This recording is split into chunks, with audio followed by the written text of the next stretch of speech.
सहकारी मित्रबंधू भगिनींनो, आजच्या या दुसऱ्या सेशनसाठी मी आपल्यासमोर दोन महत्त्वाचे टॉपिकवर चर्चा करणार आहे. त्याच्यातला पहिला जो काही भाग आहे तो म्हणजे प्रिन्सिपल मेथॉडॉलॉजी. तर सर्वसाधारणपणे आपण सर्वजण संशोधनामध्ये काम करत असतो, तर मेथॉडॉलॉजी हा विषय तसा फार मोठा आहे, तशी फार ब्रॉड कॉन्सेप्ट आहे. मेथॉडॉलॉजी येते कुठे? तर मेथॉडॉलॉजीच्या वर असे लेअर आहेत आणि त्या लेअरमध्ये सगळ्यात महत्त्वाचा लेअर आहे तो फिलॉसॉफिकल अँगलचा लेअर आहे. तर philosophical points in the social research हा मुद्दा फार महत्त्वाचा आहे, त्याच्यावर आपण चर्चा केली पाहिजे. नंतर फिलॉसॉफिकल अँगलचा भाग आपल्या पहिल्या टॉपिकमध्ये तो आलेला आहे. पण ते पहिल्या टॉपिकमध्ये आल्यानंतर सुद्धा त्याचं ते माझं वैयक्तिक मत आहे तर त्याचं इंटरप्रिटेशन जे काय आहे ते प्रॉपर व्हायला पाहिजे.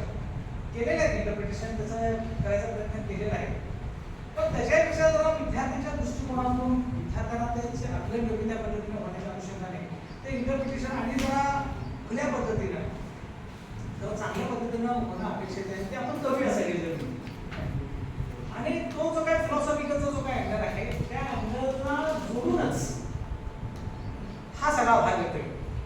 क्वांटिटेटिव्ह मेथॉडॉलॉजी, क्वालिटेटिव्ह मेथॉडॉलॉजी आणि तिसरा जो काय तो मिक्स्ड मेथॉडॉलॉजी हा तो भाग. आता तो फिलॉसॉफिकलच्या अँगलमधून जर आपण जायला लागलो तर साधारणपणे पहिला जो काय फिलॉसॉफिकलचा जो काय अँगल येतोय तो म्हणजे पॉझिटिव्हिझमचा आहे. तर त्याचा जे काही ऑन्टॉलॉजी, त्यानंतर त्याची एक्स्ट्रीमॉलॉजी, एक्झॉलॉजी ह्या ज्या काही आहेत या गोष्टींचा थोडाफार परामर्श होणं फार गरजेचं आहे. तर ऑन्टॉलॉजी म्हणजे काय की तत्वमीमांसा, एक्स्ट्रीमॉलॉजी म्हणजे ज्ञानमीमांसा, एक्झॉलॉजी म्हणजे त्याची नैतिकता काय आहे, आणि मग त्यानंतरचा भाग येतोय हा सगळा मेथॉडॉलॉजी, मेथड्स, टूल्स अँड टेक्निक्स असा हा भाग आहे. तर पहिला जो काय भाग होतो तो पॉझिटिव्हिझमचा जो काय भाग होतोय, कारण आपल्या समाजशास्त्राचे संस्थापक जे काय आहेत, जनक जे काय आहेत, तो फिलॉसॉफिकल अँगल त्यांनी तो डेव्हलप केला. आणि पॉझिटिव्हिझम मध्ये जे काही ज्ञान जे काय आपल्याला जे घ्यायचं आहे त्याचा जो काय अप्रोच जो काय आहे, त्याची काय स्ट्रॅटेजी जी काय इन्क्वायरीची, तो सर्वे एक्सपेरिमेंटल स्टडी ह्या माध्यमातून तो करायचा आहे. आणि मग त्या माध्यमातून केल्यानंतर आपल्याला त्या पद्धतीचे त्याचे टूल्स वगैरे ते डेव्हलप करून ते माहिती संकलित करायचे. आणि पॉझिटिव्हिझमचा जो काय मुख्य पगडा जो काय आहे तो मुख्य पगडा जो काय आहे तो सायंटिफिक मेथड्स आहे. जे नॅचरल सायन्सेस मध्ये ज्या पद्धतीने जो काय अभ्यास करतो त्या पद्धतीनं तो अभ्यास केला पाहिजे. त्यामुळे याची एक्स्ट्रीमॉलॉजी काय आहे, ज्ञान मीमांसा काय आहे की ज्ञान हे एकच आहे, युनिव्हर्सल मध्ये ज्ञान एकच आहे. There is no any alternatives in the knowledge, in the reality.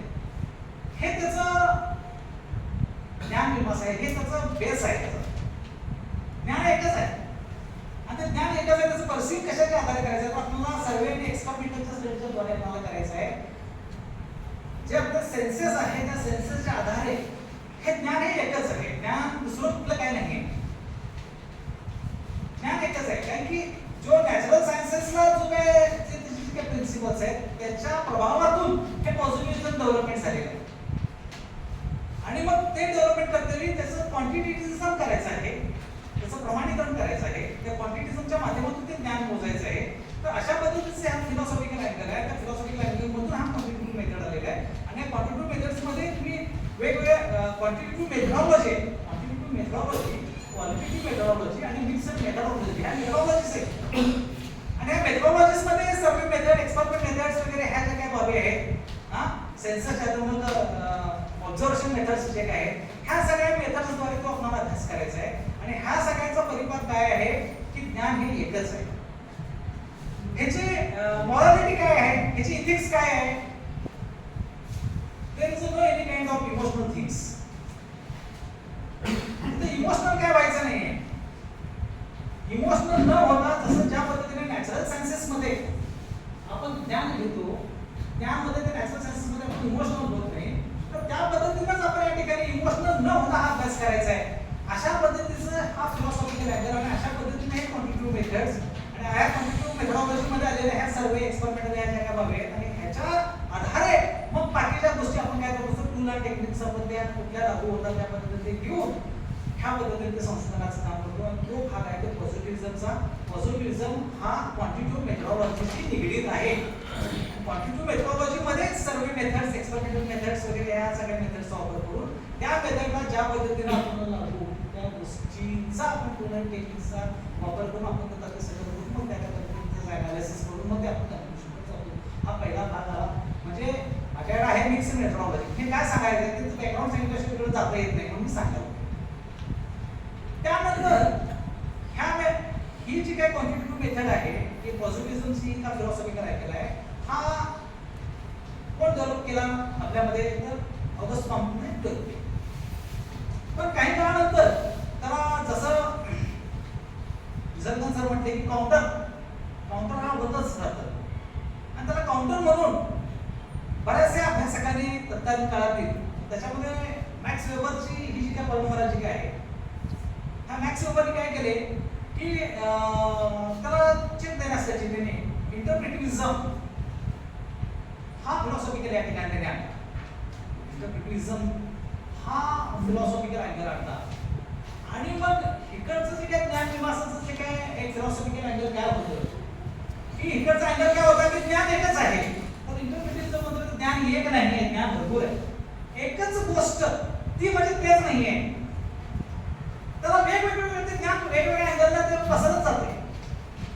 म्हणजे पॉझिटिव्हिझम हे मोनोइझम होतं, तर इंटरप्रिटिव्हिझम हे ड्युअलिझम आहे. नाही हे झोपडपट्टीतले लोक वाईट आहे, गुन्हेगार आहे हे एक ज्ञान दिसतं. दुसऱ्या बाजूला बघा हे का झालेलं आहे हा सामाजिक परिस्थितीतून झालेला आहे. गुन्हेगार दिसतो आपल्याला, तो गुन्हेगार आहे, चोर आहे, वाईट आहे. तो वाईट का आहे दुसऱ्या अँगलनं पण ते दिसते आपल्याला. त्यामुळं इंटरप्रिटिव्हिझम मध्ये काय झालेलं आहे की हे कधी करणार आहे की तुम्ही क्वालिटेटिव्ह मेथडॉलॉजीचा वापर केला पाहिजे. त्यांच्याकडे जावा, भेटा, त्यांच्या सगळ्या गोष्टी समजून घ्या. हे जेव्हा तुम्ही समजून घ्याल त्यावेळी तुम्हाला हे जे काय आहे म्हणजे पॉझिटिव्हिझमला हे इंटरप्रिटिव्हिझम छेद द्यायला लागेल. ह्याचा जो काय भाग आहे हा कशातून अभ्यास करायचा आपण केस स्टडीद्वारे अभ्यास करायचा आहे, मेथडॉलॉजीद्वारे अभ्यास करायचा आहे, प्रगटनावादीचा वापर करून आपल्याला अभ्यास करायचा आहे. हे जे काय हे मेथड्स आहेत त्या मेथड्सद्वारे हा अभ्यास करायचा. तिथं तुम्ही त्याची मुलाखत घ्या, निरीक्षण करा, त्यांच्यामध्ये जावा, त्यांच्यामध्ये चर्चा करा. हे बाबा हे असं आहे, हे असं आहे, हे सांगा. म्हणजे गुन्हेगार एकच आहे, दुसरे गुन्हेगार एकच, म्हणजे गुन्हेगाराला वेगवेगळे लेअर आहेत. आता त्या वेगवेगळ्या लेअरांचा अभ्यास आपण क्वालिटेटिव्ह स्टडीमध्ये आपण करतो आणि तो जो काय पॅराडिगम्स जो काय आहे इंटरप्रिटिव्हिझम तो आपण या ठिकाणी क्वालिटेटिव्ह मेथड्समध्ये क्वालिटेटिव्ह मेथडॉलॉजीच्या अनुषंगाने तो अभ्यास करायचा. आणि त्यामुळं मुद्दा असा आहे की ज्यावेळी संशोधन करत असतो ज्यावेळी संशोधनावर वेगवेगळ्या विचारांचं मंथन होत जातं, फिलॉसॉफिकल अँगलमध्ये वेगवेगळ्या विचारांचं मंथन होत जातं, त्यावेळी काय झालेलं आहे की बाबा हे असं नाही आहे, हे सगळं सोसायटीने तयार केले, हे म्हणजे वाईट आहे, हे म्हणजे चांगलं आहे, ह्या गोष्टीला चांगलं म्हणायचं, ह्या गोष्टीला वाईट म्हणायचं, असं काय नाही. ह्याला छेद दिला पाहिजे आणि या छेद देण्याच्या अनुषंगानेच तिसरा एक जो काय फिलॉसॉफिकल जो काय अँगल येतो तो अँगल येतो तो म्हणजे क्रिटिकल पॅराडाइम्स. हा क्रिटिकल पॅराडाइम्सला जे काय त्याचे मेन सोर्स कोण आहेत, त्याचे मेन जनक कोण असतील तर ते कार्ल मार्क्स. तर मग असे आता मॅडमने बोलले की आपण समाजामध्ये गेलो पाहिजे, समाजामध्ये जाऊन काम केलं पाहिजे.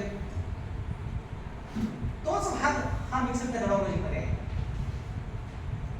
आणि क्रिटिकल पॅराडाइम्सचा जनक कार्ल मार्क्स आहे आणि तो सगळा डेव्हलपमेंट पुढे झाला तर फ्रँकफर्ट स्कूल मध्ये सगळी डेव्हलपमेंट झालेली आहे.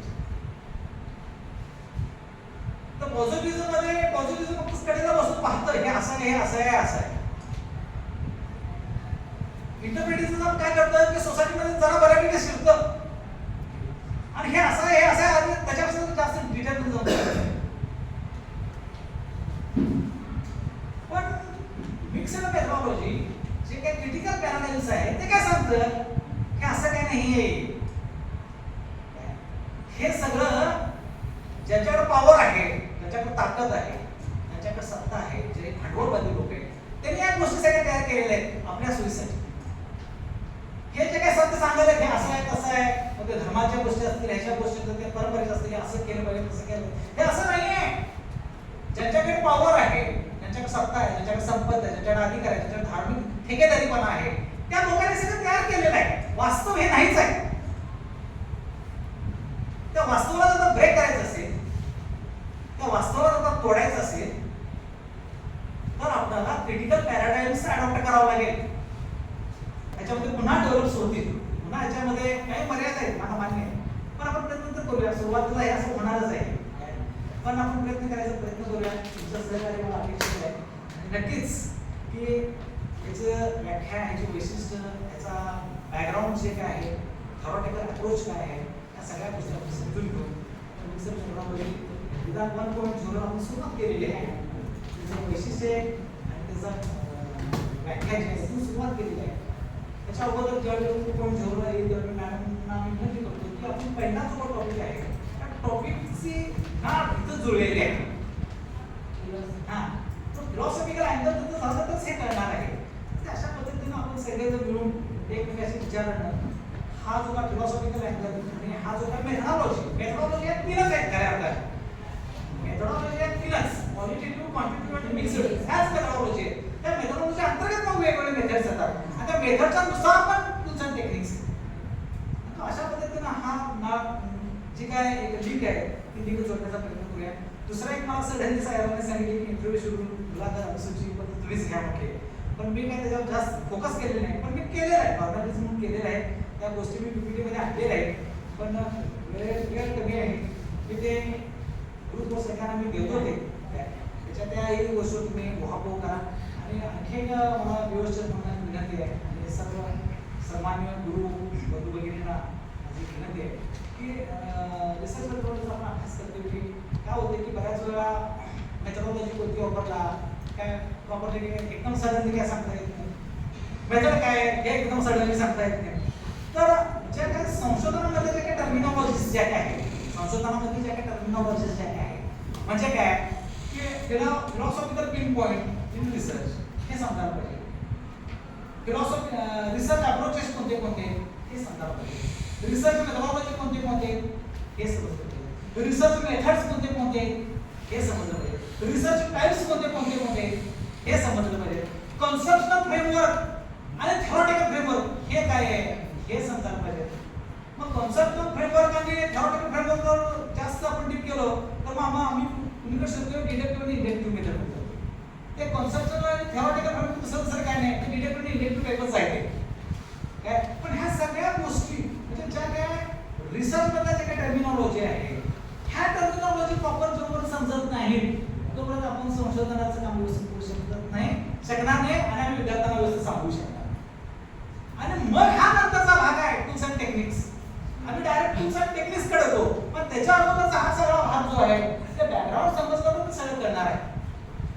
आणि त्यामुळं या गोष्टी व्यवस्थित जर पुढाकार घेऊन जाता त्याच्यामध्ये आम्ही सगळेजण सहकार्य करू आणि वेल इस्टॅब्लिश्ड वेल फर्निश्ड पद्धतीचं आपण सगळ्या